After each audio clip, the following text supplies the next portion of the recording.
You're listening to Language Nerds Do Earth, the podcast about linguistics, culture, travel, and how they're all connected.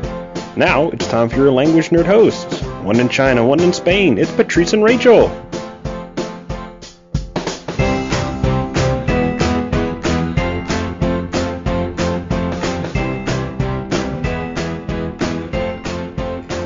Hello, everybody. I'm Patrice. And I'm Rachel. And welcome to episode 19. 20. No, episode 20. Yeah, episode 20. Wow, so fast. Look how fast we are. Our topic today is cultural dimensions. What? Yeah. What is that? I'm excited to dive into that. Yeah, it sounds pretty academic, and it is a bit academic, but they are super interesting. Ever since I learned about the cultural dimensions, I've been a little bit obsessed with them. They are, just to give you a little teaser, power distance, individualism, masculinity, uncertainty avoidance, long-term orientation, and indulgence. So how that varies across cultures. Yeah. So that's what we're going to talk about. And though it is a little bit academic, we're going to try and break it down. For sure. So it's more understandable and more relatable, I think. As we do. Yeah. Mm-hmm. And then we have a really interesting lost in translation moment from Rachel in Spain. Woo! That's me. Actually, Rachel just got back from a trip around Germany for 2 weeks because she lives in Europe and gets really long vacations. And yeah, so she's going to tell us a little bit about that. Yeah, I don't speak German, so there were plenty of lost in translation times. Or just general lost. Exactly. But before we get into our main topic of the day, we have some language news. Yeah, so this is actually, it's like a short. Mm-hmm. It's very interesting. A short documentary. Yeah, exactly. Mm-hmm. That's about a Native American language, North American that is, that has been recorded in a dictionary by the last fluent survivor, or the last fluent speaker. Mm-hmm. Of? Wukchumni. Wukchumni. Man, I don't know why I can't remember that. Good job. It's not necessarily something that you hear all the time. Mm-hmm.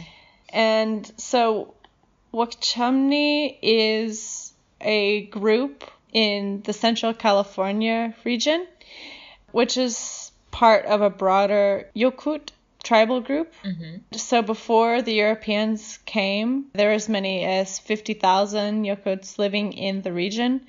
And as far as Wukchumni, today it's estimated that there are about 200. Yeah, that's so tiny. And so, like a lot of other Native American languages, it is highly at risk of going extinct. Yes. Of disappearing. Yeah, this woman that the article and the short both focus on is the last native speaker of the language. Mm-hmm. Her name is Marie. And we actually have a little voice clip from the documentary of her speaking, so we'll play that. Ya mitau kamu tau saasi hunai demarmat trochid dia main dosi demarmat saasi my child dixon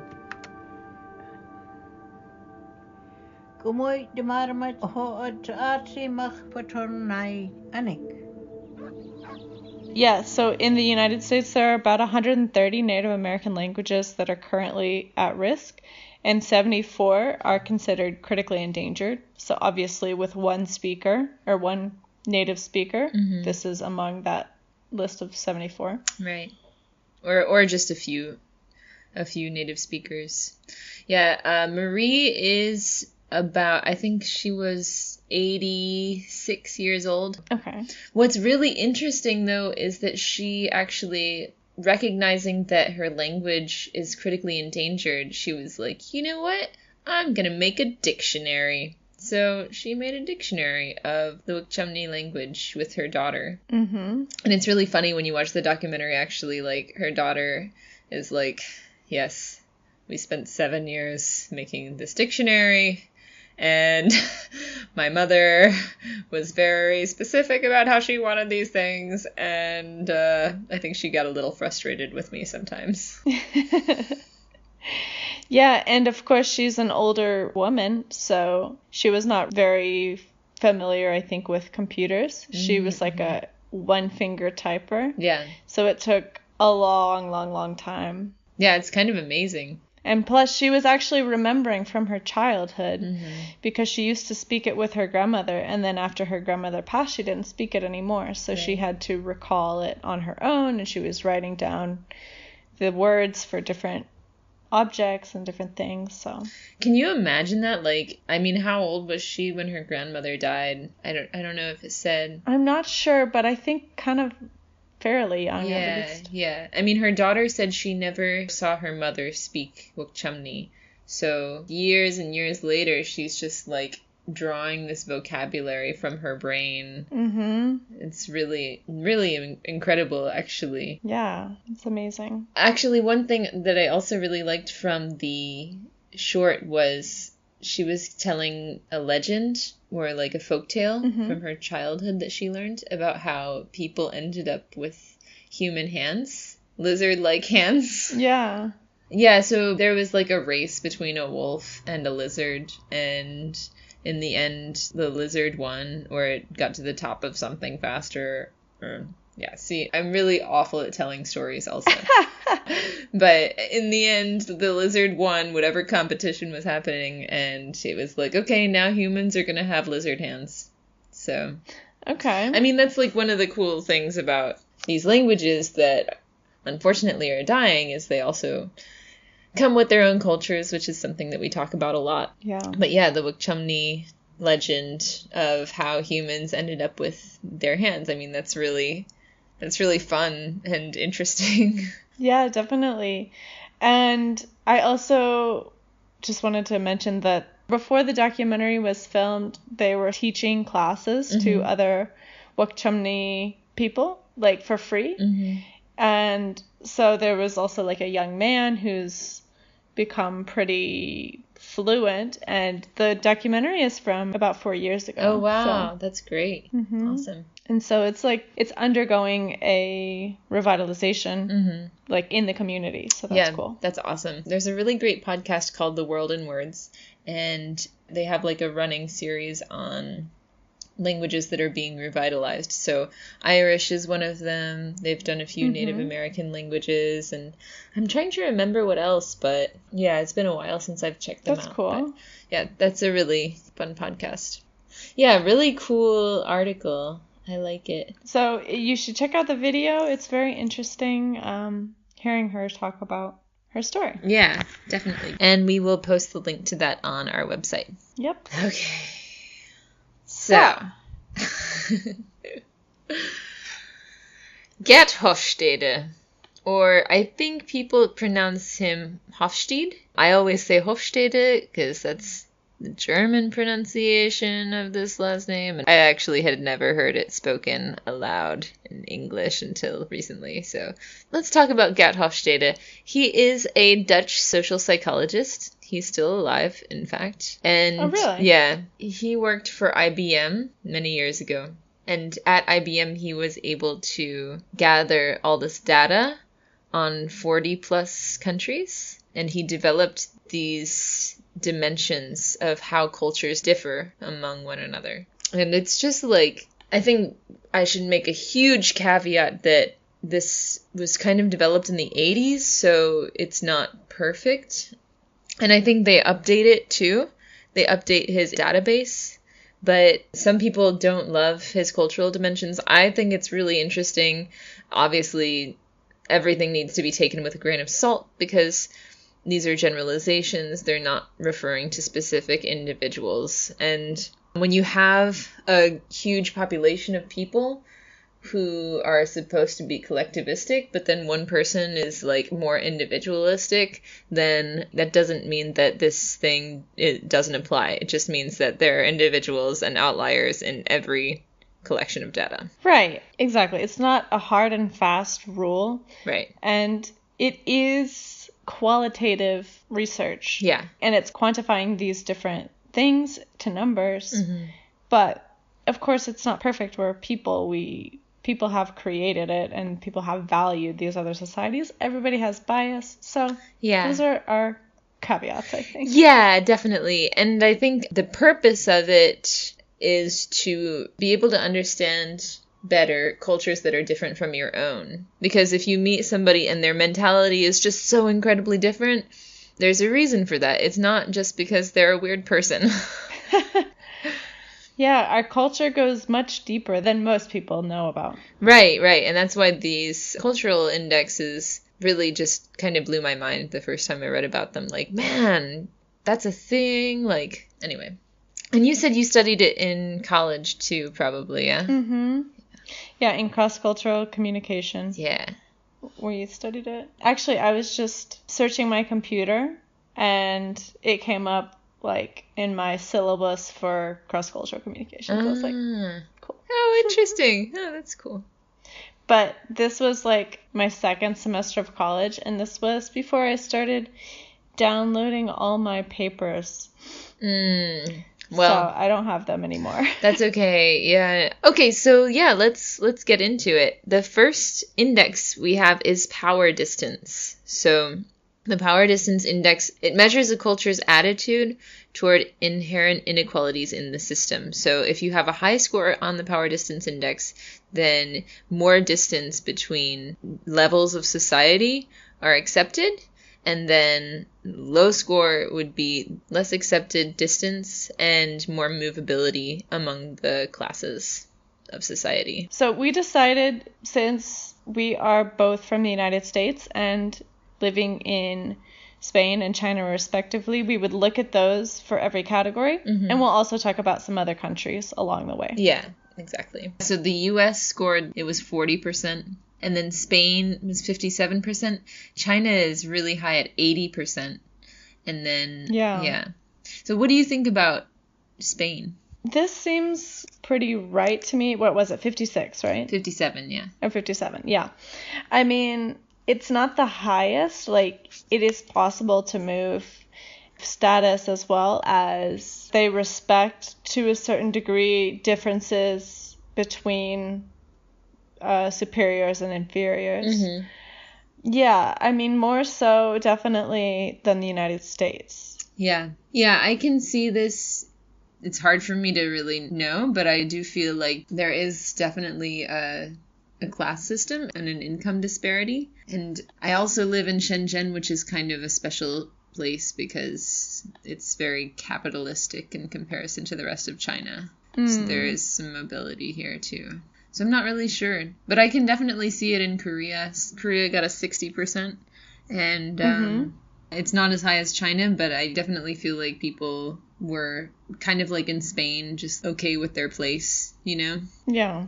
So again, the high score means that more distance is accepted among different levels of society, and a low score means that it's less accepted. So the country with the lowest score was Austria, where supervisors and employees are almost treated as equals. Austria got an 11% on that index, and Malaysia got the highest score at 100%, where people like to be guided and directed to complete a task, and there's a very clear separation of employees and employers. And that's very interesting. I did a couple of just different comparisons as well, like 4 different countries at a time. Mm-hmm. So I did one with Australia, South Africa, United Kingdom, and the United States, as, you know, all former parts of the British Empire. Oh, yeah. Predominantly English speaking, just to see how they kind of compared. For the most part, in power distance, they all scored 35 was the lowest in the United Kingdom. Mm-hmm. To South Africa was the highest at 49. Yeah. So, but they were all in that range. That's interesting. So I have like 3 different ones, like the Australia, South Africa, United Kingdom, United States, Germany, Italy, Spain, Sweden, and Colombia, Egypt, Nigeria, and Serbia. Ooh, interesting. And from that grouping, the power distance was fairly high among all of them. with Colombia as the lowest at 67. Wow. And Serbia the highest at 86. That is really high. So this was an interesting grouping. What about Germany? Germany, 35. Yeah, I thought it was below the US. And Sweden lower at 31. Mm-hmm. So basically, what does this mean? So power distance, so if it's a low score, like for example Sweden at 31, so the hierarchy that they use is more for convenience. It's not for imposing power. Control is kind of decentralized. People don't like to be controlled that much. Mm-hmm. Communication is a bit more direct, I think, mm-hmm. and it's participative. So an inferior could have a very good say in a conversation. Yeah. As opposed to maybe in a higher scoring one where the superiors would be more directing the communication at the inferiors. Yeah, I like that. So yeah, Hofstede made these dimensions for the corporate culture, so people are able to kind of transition more easily. So this matters a lot in situations of like employer and employee. Mm-hmm. It also says in the example of Sweden, employees expect to be consulted. Mm-hmm. Instead of a high power distance when the superiors would probably be making the decisions without consulting. Yeah, it's more authoritarian, I guess. Mm-hmm. Yeah, for sure. And I think it's a bit more informal. Mm-hmm. If you think about a big power distance, you're going to be a lot more formal with your boss, for example. Yeah. Like, you would never call them by first name, for example. Okay, let's go to the second one. Mm-hmm. The second one is individualism. So this one is actually pretty, even if you haven't heard of these dimensions, you've probably heard of individualism versus collectivism. Yeah. So looking at the scores for our 3 selected countries, the US actually has the highest score of 91% individualism. People who are familiar with US culture probably won't be that surprised by it. Yeah. China was 20%, so very low in comparison. And then Spain was right in the middle at 51%. Yeah. So, yeah, I mean, I was in Spain for like 8 months, so I didn't really learn the culture as well as you have at this point, definitely. Do you feel like it's an interesting mix? Yeah, you can definitely see aspects of more Latin culture in Spain than other parts of like Western Europe or like United States or Canada or something like that. Mm-hmm. Like, for example, families are very strong and you identify pretty strongly with the group. Yeah. But it's not defining, I guess. Yeah. So a low score means that there's a greater concern for the group, like you said. And actually, Guatemala has the lowest score at 6%, mm-hmm. which means there are just these really strong in-groups with unquestioning loyalty. South Korea is even lower than China at 18%, which I totally see. Like, I felt like it was impossible to really understand these in-groups in Korea. And then mm-hmm. the highest score, I said is the US. But if you have a high score, that means the culture maintains a high degree of interdependence among its members. Mm-hmm. Yeah, so the more individualistic you are, the more you're concerned more about yourself and your immediate family. Right. Collectivist would be your in-group, so it might be the extended family. It might be part of the work group. It's not going to be everybody. Right. But generally you would do stuff more for the greater good of that group. Yeah. So it was interesting looking at the English-speaking, like, former British colonies group. Australia, United Kingdom, and United States were really, really close, 89, 90, and 91. Wow. That's amazing. And South Africa is a bit lower at 65, which kind of makes sense because it's a more diversified country. There's a lot of different cultures mixing. Yeah. And the lowest was the Colombia, Egypt, Nigeria, and Serbia. Colombia was the lowest at 13. Man. Egypt and Serbia 25 and Nigeria 30. Man. So it seems like cultures that have traditionally held either like the family, the extended family, the tribes have more collectivistic ideals.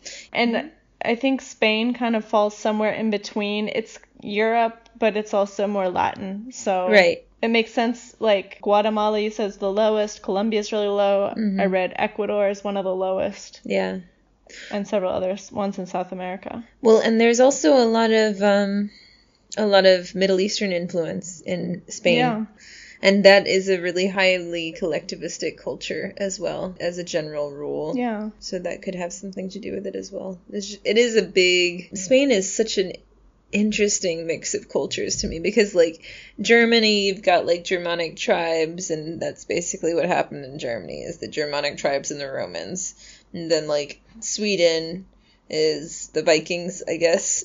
That's it. Yeah. Yeah. And then you have, like, Spain. There's so many people coming from all different directions in Spain. Yeah. And they were also an empire as well. Yeah. So then they spread their culture, which mixed with the native cultures in South America. Yeah. They spread their seed. Okay, so the next one we have is masculinity. Masculinity is not the number of men in a culture.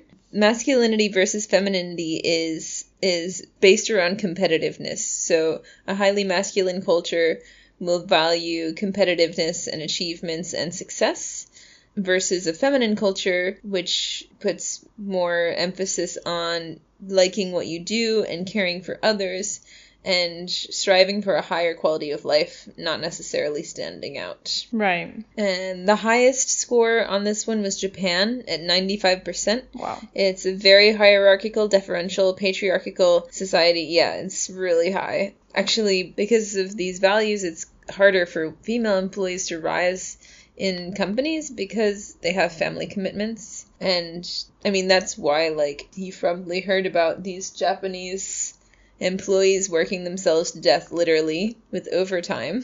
Wow. Because, yeah, like, they'll do 80 hours of overtime. So, wait, is that even possible? Yeah. Well, then they're just at their office for 24 hours a day or something like that. Yeah. It's really, really important for them to be the best. And then the lowest was Sweden. They got 5%. I'm pretty sure Sweden was the first country to make paternity leave a thing, something like that. Yeah, that sounds right. Yeah. They're pretty famous for having, you know, a really high quality of life. Yeah. And you think of, like, work-life balance. Oh, yeah. They also implemented, you know, the 6-hour workday and... Right, that's true. In Sweden, people are managed through consensus, compromise, discussion, and negotiation. That sounds about right. Yeah. So the US got 62%, so more towards the masculine side. Spain, 42%. And China, 66%. I was actually surprised here, South Korea at 39%. Yeah, that surprised me too. I would think of Korea as a more competitive society. Definitely. I mean, they have that big exam that's like the whole country stops, pretty much. Yeah. The kids they kill themselves studying. Sorry to use that analogy twice in one topic. But no, they actually, I've heard, like, isn't it like a lot of kids actually commit suicide on... Yeah. On that day. Right. Or the day after, or after they get their results or something. Right. Well, this is another area where I'm not totally sure that it's 100% accurate. I mean, like I said, this data was developed in the 80s. I don't know how much of it has been updated, but maybe it's not only in jobs/school, but I do feel like it should be higher in Korea, just from what I learned living there. Yeah, I thought it was a much harder working society, even than the US. Like, people are very, very driven. Yeah. Well, in the United States, Americans have this value to strive to be the best that you can. The winner takes all. But they like to show their success. So it's not necessarily being successful, but being able to show your success. Ah, that's interesting. So they focus a lot on setting precise targets. They have really short... Oh, goals. Short-term goals. Yeah, and goals that can show progress. Or success. I buy that. Yeah, for sure. Showing your success instead of just doing it, you know? Right. Yeah, the U.S. is definitely a masculine culture in that way. This one was interesting. The kind of European one that I have with Germany, Italy, and Spain and Sweden. Yeah. Sweden's totally the outlier at 5. And Italy's at 70. Wow. And Germany is at 66. So Yeah. Germany's closer to the US, yeah. Actually, the same as China. Yeah, I would imagine Italy to be a little bit almost machismo. like machista, yeah. Machista, yeah. Maybe. Yeah. I can see how showing your success in Italy could be perceived as having success as well. Mm-hmm. Let's see what it says about Italy. Highly success-oriented and driven. Children are taught at an early age that competition is good and to be a winner is important in one's life. So they show success by acquiring status symbols such as a beautiful car, a big house, a yacht, and travels to exotic countries. You can totally see that. Yeah. Italians are very famous for their luxury cars, their high-end fashion, high-end quality products as well. Yeah. I actually have Mexico pulled up here also, and it's 69, so really close to Italy. It says, people live in order to work, managers are expected to be decisive and assertive, the emphasis is on equity, competition, and performance, and conflicts are resolved by fighting them out. So, yeah. Okay. So very similar, masculine, but in different ways, I guess. Yeah. Colombia also scored at a 64. Wow, okay. So it does seem that the countries in Latin America that we've talked about have been at a fairly high ranking. Or, yeah, countries that have like a traditionally masculine or like that value the man, the masculine qualities. Nigeria rated at 60. Yeah. Makes sense. I think so. Okay, the next one we have is uncertainty avoidance. I actually really like this one. I think this one is kind of the hardest to grasp at first. The definition is the extent to which the members of a culture feel threatened by ambiguous or unknown situations and have created beliefs and institutions that try to avoid these. Yeah, with a low score of uncertainty avoidance, it means that the culture is more comfortable with not knowing everything and kind of taking things as they come, as well as adopting new things or technology. Cultures with a high uncertainty avoidance feel more uncomfortable with uncertainty. So there tend to be more rules or more laws, more structure to prevent this uncertainty. Right. Which doesn't mean that they necessarily follow all the rules, but they're in place. Exactly, yeah. So cultures with higher scores tend to be often more religious cultures. Yeah.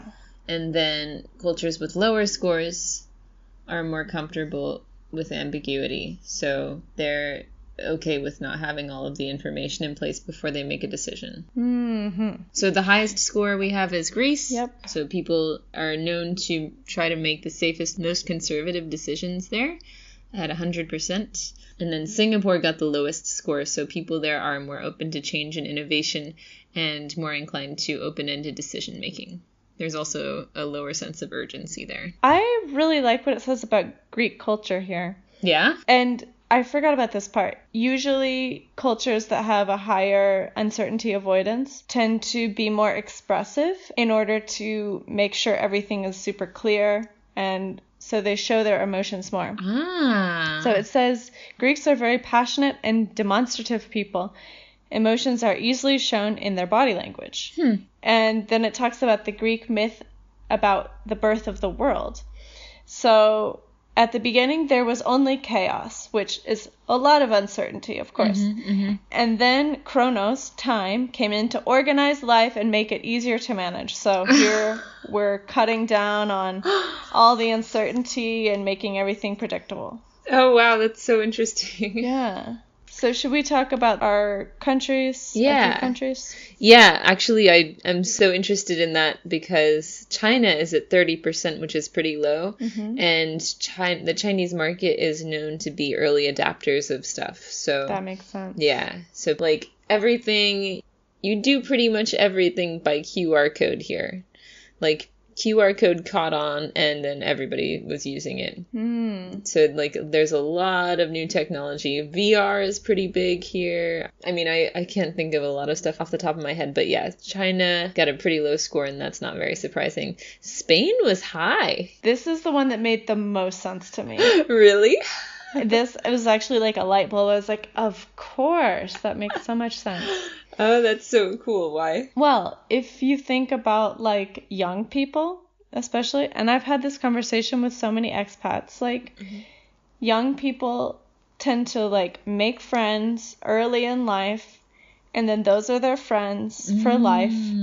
And so there's no, like, uncertainty. Those are your friends. You usually stay in the same town if possible. Okay, sometimes people go to study at university, then maybe they have to move to a bigger city to get a job. So I've met a lot of people who are from other towns, but they work in Madrid.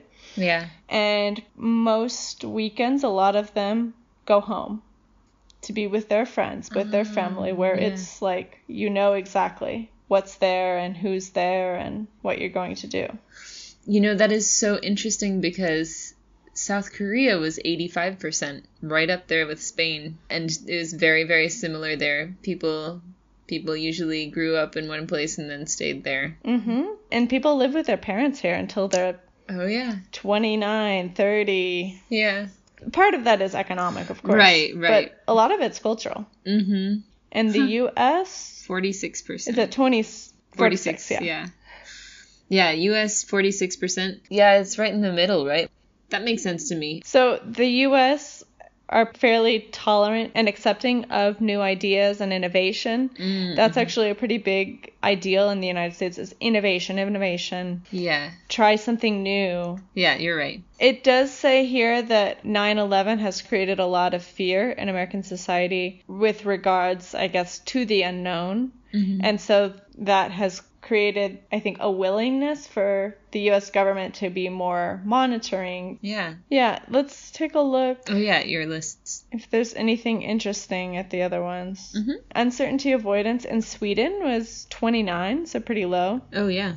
I bet it was high in Germany. In Germany, it was 65. In Italy, 75. Oh, wow, yeah. In Colombia and Egypt, it's 80. Wow. Serbia, 92. So very high. Yeah. And in Nigeria, 55. So that kind of makes sense. Colombia might have a high one. I was thinking about Germany, actually. Like, Germans are very uncomfortable with change in the market. And, I mean, as a general rule, obviously, not all Germans, guys, but they are definitely, like, stick to what we know kind of people, you know? Yeah. Like, especially with products. Like, why would I try a new product when I know that this is what always works? And very much like there are rules to society. They're not a very religious society, but they have rules and you stick to them. And it's in all aspects of society, the culture and the language. Yeah, I mean, definitely you can see that they like to follow their rules, and that makes everything easier functioning society and everything. Yeah. However, they are one of the, I would say, early adopters and the country maybe where they use the most solar power. That's true. Yeah. So in some things, they're quite innovative. Right. Is that how you say that word? Innovative. Yeah. Is that a British pronunciation? I think it is. Yeah, I think you just did the British. Sorry, British people. I just hate when I lose my own way of speaking. Innovative. I said at the weekend the other day, and I was pissed off.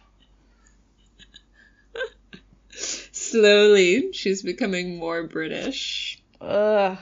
Okay, cool. Yeah, let's keep going. Next we have long-term orientation. So every society maintains links with its past while dealing with the challenges of the present and the future. Cultures with the lowest score view societal change with suspicion. They're more traditional. And cultures that have a high score encourage thrifts and effort in modern education as a way to prepare for the future. So, guess what country has the highest score? Korea. The one that invests in all the modern education. The one where kids go to school until 11 p.m. Poor babies. So they got 100%. That makes sense. Yeah. If it's a low score, then they view societal change with suspicion. That makes sense if it's a traditional society. The U.S., 26%, pretty traditional. Yeah. I would say Americans tend to view societal change with suspicion, for sure.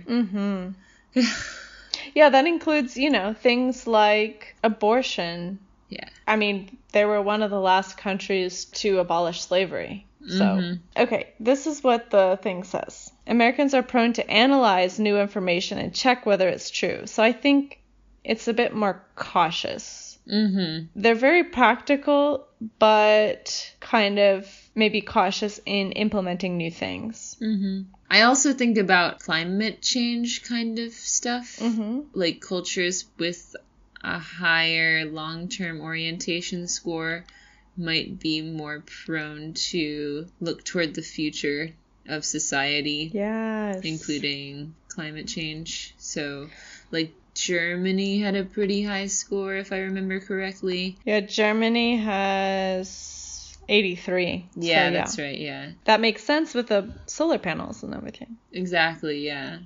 In Korea, they take pretty good care of their environment, too. I think Koreans care a lot about the environment. Not that Americans don't care, but as a culture, we haven't gotten our stuff together, I think. Yeah. Spain kind of scores on the middle at about 48. So there's kind of like the future is the future, Yeah. They're not very good at environmental stuff either. Right. The example that I heard about Korea also was that this long-term orientation is visible in corporate culture, in that corporations serve shareholders long-term, not just quarterly, which is kind of more the case in the States, where people focus on quarterly results and like immediate stock prices. And also corporations in Korea focus on society at large for generations and not just short-term results. So right, that makes sense. Cool. Yeah, as we said, Germany was really high, on the high end.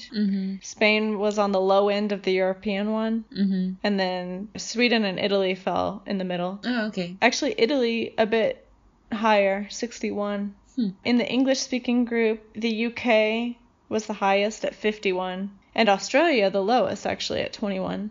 And then, oh wow, these are all really low. Egypt, 7. So that would mean that, yes, they're much more resistant to societal change. That makes sense. Yeah. And much more religious as well. Right. Colombia and Nigeria at 13. Also quite religious countries. Yeah. And yeah, traditional. Exactly. And then Serbia at 52. Somewhere in the middle. Yeah. Mexico also got a 24. So okay.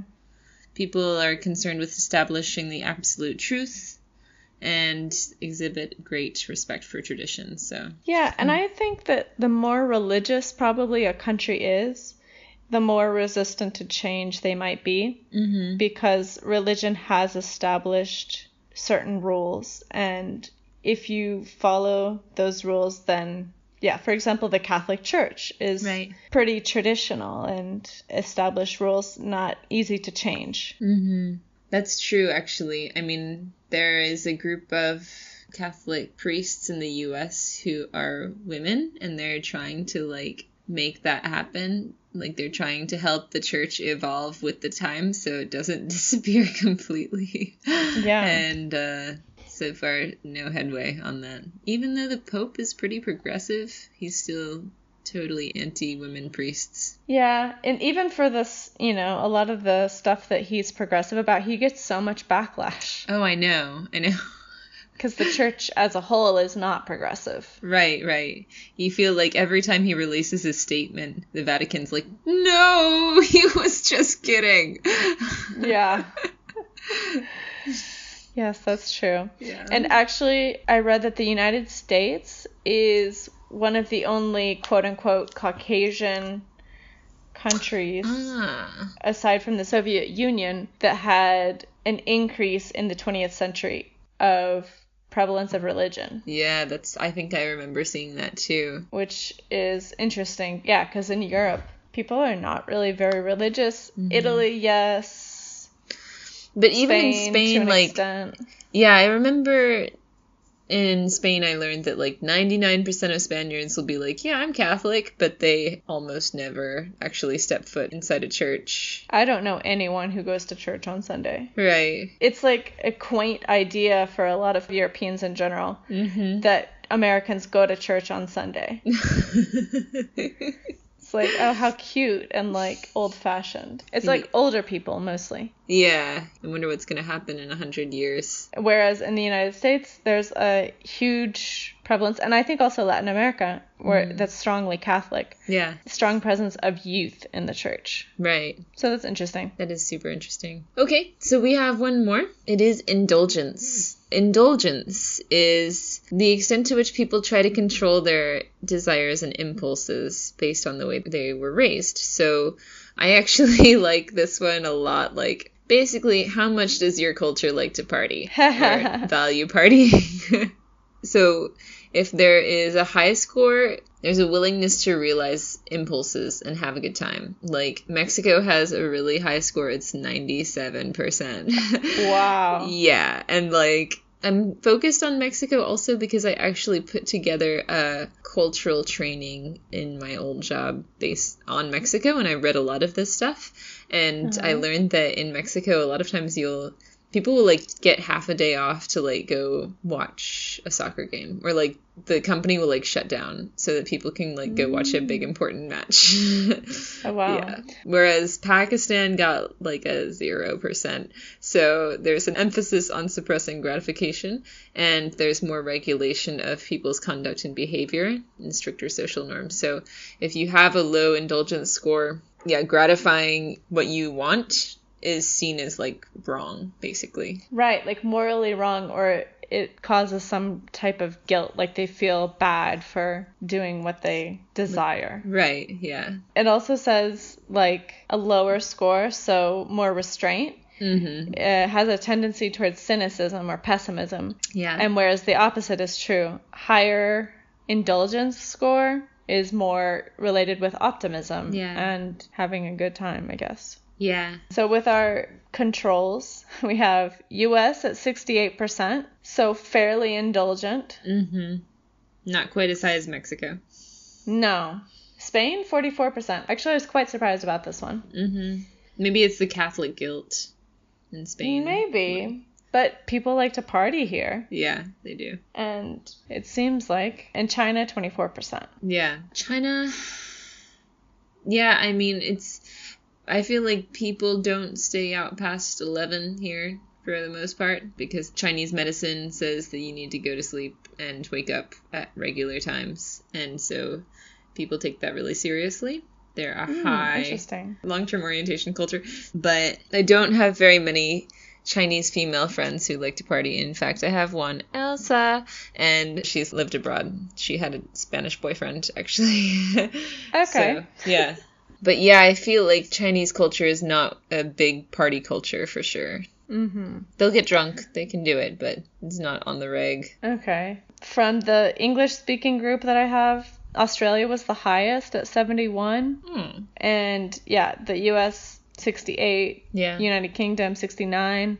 And South Africa was a little lower at 63, but still pretty similar. Right. Still kind of a little repressed by UK culture. Protestantism. Yeah. I mean, UK scored higher than the US. Just a little bit, but all of them were pretty close. Yeah, that's interesting. Italy got the lowest, actually, which is surprising.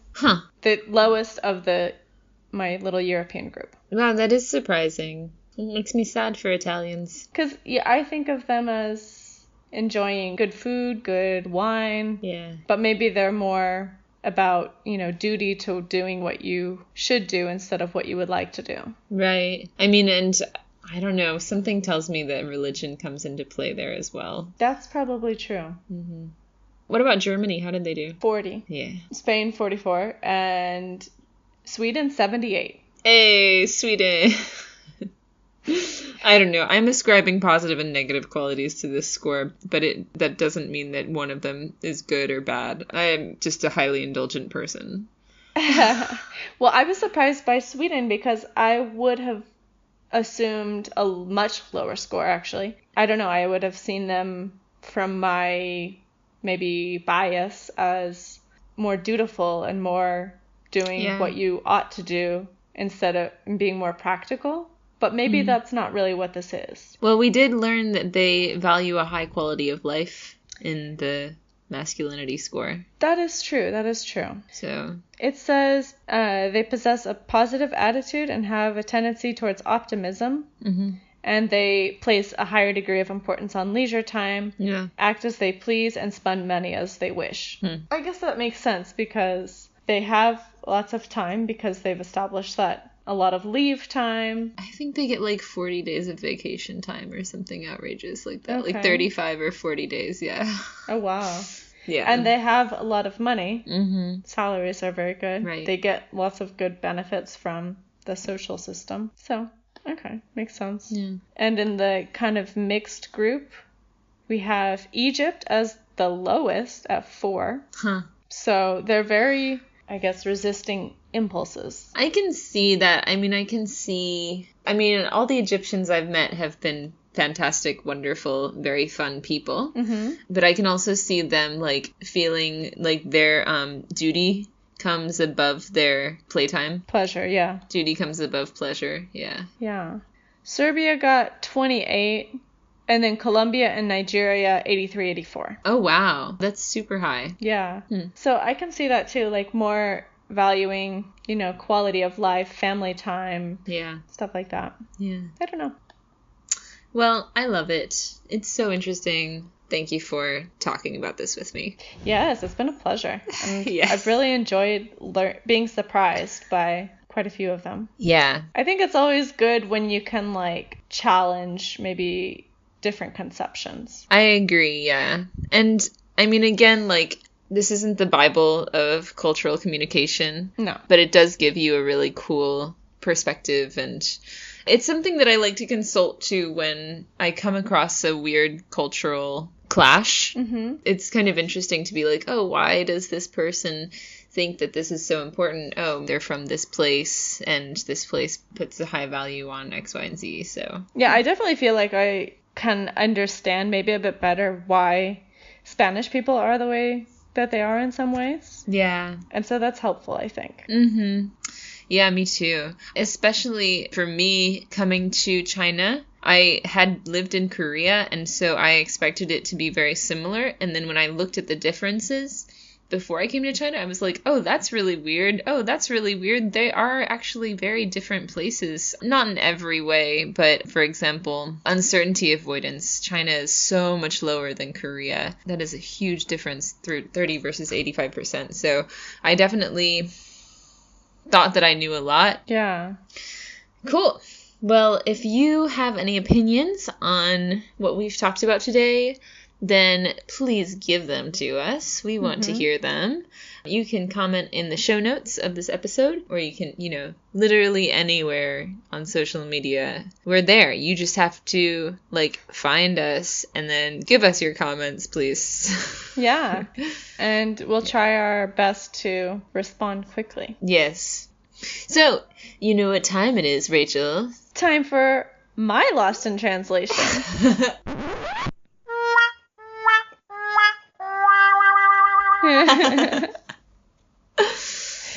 So, as I said in the beginning, I was in Germany for 2 weeks, and I just got back last week. Mm-hmm. I don't speak German other than, some numbers and some foods. Mm-hmm. And you can sing it really well, also. I can sing it, yeah.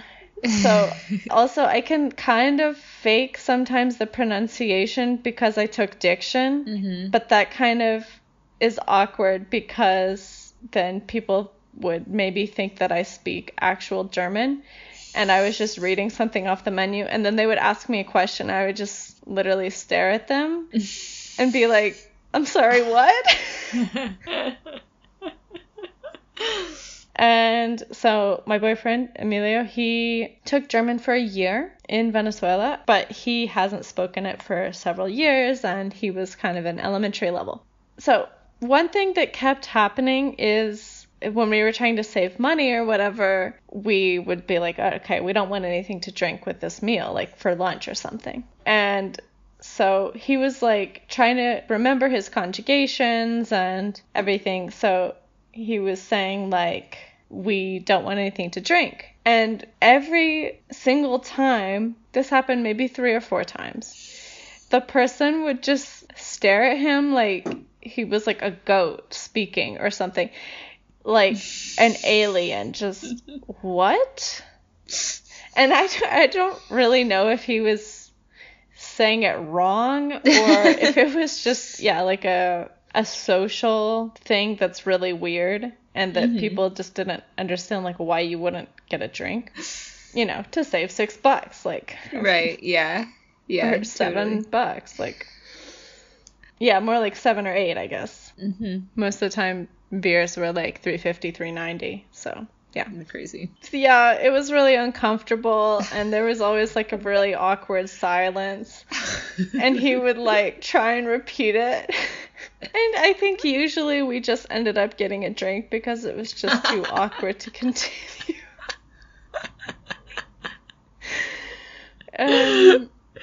So yeah, there were a couple other times, that I would order something or I would ask somebody something and they would respond like really quickly or ask me a question back, and I would just like have a deer in the headlights. Exactly, deer in the headlights. And then I didn't want to respond anymore in German because I was afraid they would just repeat it.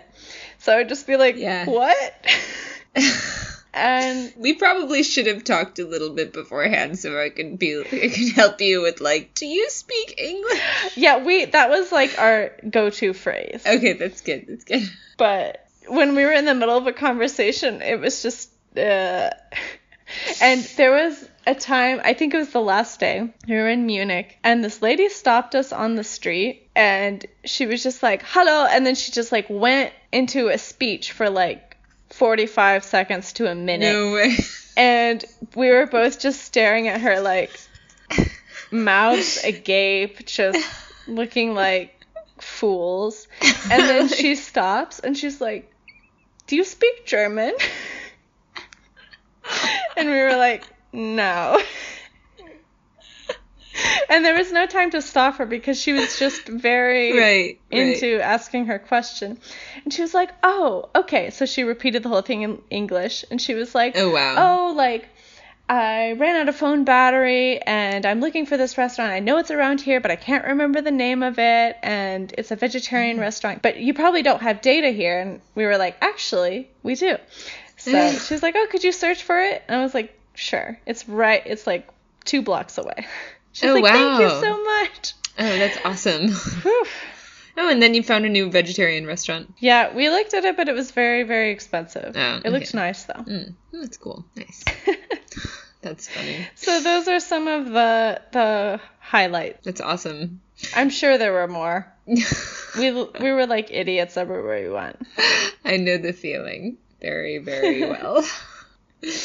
Yeah, it's been, I think, a while since I've been in a country where I didn't speak the language. It's weird, yeah? Yeah. I kind of forgot what it's like. Yeah, you feel like a baby.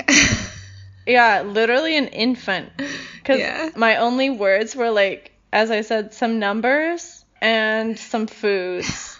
And, like, please and thank you and hello and goodbye. Yeah. So that's, like, a 1-year-old's vocabulary. Basically, yeah. Yeah, I'm getting a lot better in China, but that was me for like 4 months. Good job. You did it. You got through it, and you made it back safe to Spain, too. Yeah. And Germany, so many people speak English anyway. Yeah. It's not the hardest country to be in. Yeah. But it's always nice when you can, speak the actual language. Right. And not have to be like that tourist being like, speak English to me. Right. It gives your brain a little bit of a break, actually, when you hear a language you understand. In China, when I hear any language I understand, I'm like, even if it's not my native language, it's like, okay, I can make something out of this, Right. Yeah, even Italian. I found Italian a couple times. Yeah. One of the hotel owners was Italian. Yeah. And even though I'm not that great at Italian, I did study it for a year, and it's very similar to Spanish. Right. So I could easily have a conversation with the hotel guy in Italian, and he always spoke Italian to me after that. Oh, cool. And at a pizza place, the owner was Italian. He was kind of speaking a mixture of German and Italian, but the Italian was like, please speak Italian to me. I at least understand more. Yeah. Yeah. Or can respond more, I guess. Because actually German it's not that hard to understand if you kind of know a few words and then you're like, oh, okay, I more or less kind of get basic things. But I don't know, Italian, I just like feel like at least I can say something in Spanish and they'll probably understand. Yeah. Your ears kind of gravitate to that, like, yes, I can do something. Yeah. Well, cool. Thank you so much for that lost in translation moment, Rachel. No problem. To submit your lost in translation moment, go to our website, please. You can record it on our contact section or just send us a voice memo. Yeah. Our email is languagenerdsdoearth@gmail.com, and we would love to hear from you. Yes, we would. And make sure you subscribe to the podcast wherever you are. Help your friends subscribe to the podcast too if you think they would like it, which of course they will. Follow us on social media. We're on YouTube, Facebook, Instagram, Twitter, and Pinterest. And please leave us a review if you get a moment. They really help us become more visible and help more people find the show. So if you like it, go ahead and spread the word. That would be awesome. Yeah, that'd be really cool. And our next episode is going to be about travel. Okay, well, thank you so much for listening, everybody, and have a great week. Thanks for listening. Bye. Bye.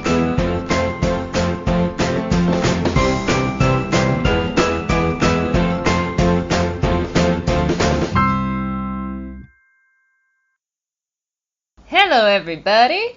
I'm Patrice. And I'm Rachel.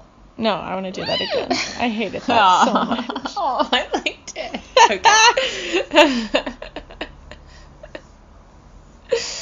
All right. Well, I'm keeping mine. Okay. And I'm Rachel. That's fine.